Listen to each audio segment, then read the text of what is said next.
দাবি ছিল এই আলিপুরদুয়ার জেলার কুমারগ্রাম ব্লকের কাটাবাড়ি গ্রামের এই কুলকুলি নদীর উপরে পাকা সেতু করা হোক।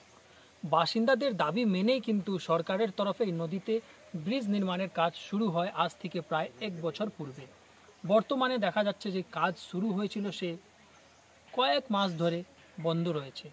বাসিন্দাদের সমস্যাটি এখনও কিন্তু সমাধান হয়নি। বাসিন্দারা এই বাঁশের সাঁকো দিয়েই কিন্তু যাতায়াত করছে প্রাণের ঝুঁকি নিয়ে।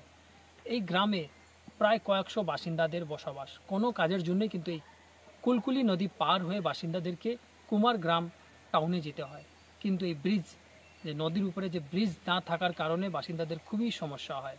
কিছু কারণবশ এই ব্রিজে নির্মাণের কাজ থমকে গিয়েছে। বাসিন্দারা চাচ্ছেন শীঘ্রই নদীর ব্রিজের যে নির্মাণ হয়েছে নির্মাণ কাজটা সম্পূর্ণ করা হোক, যাতে তাদের সমস্যাটা সমাধান হবে।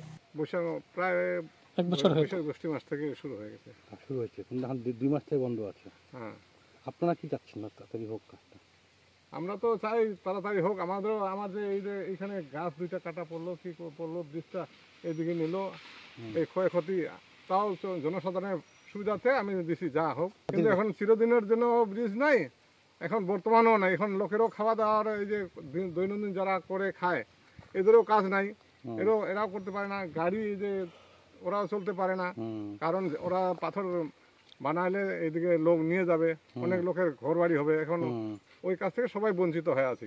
সমস্যা মানে আমাদের সমস্যা কথা বলে লাভ নাই, এই যে এইটা আমরা নিজেরাই দিছি সাঁকোটা। হ্যাঁ, এখন যে পরিস্থিতি আর যে সময় তো এসে গেছে বর্ষা, এই জন্য যে কি হবে কি জানি। আপনাদের দীর্ঘদিনের দাবি ছিল 20টা। হ্যাঁ হ্যাঁ, কিন্তু হইলো ওইটা, কিন্তু হচ্ছে না। আলিপুরদুয়ারের কুমারগ্রাম থেকে অজয় শাহ, কলকাতা টিভি।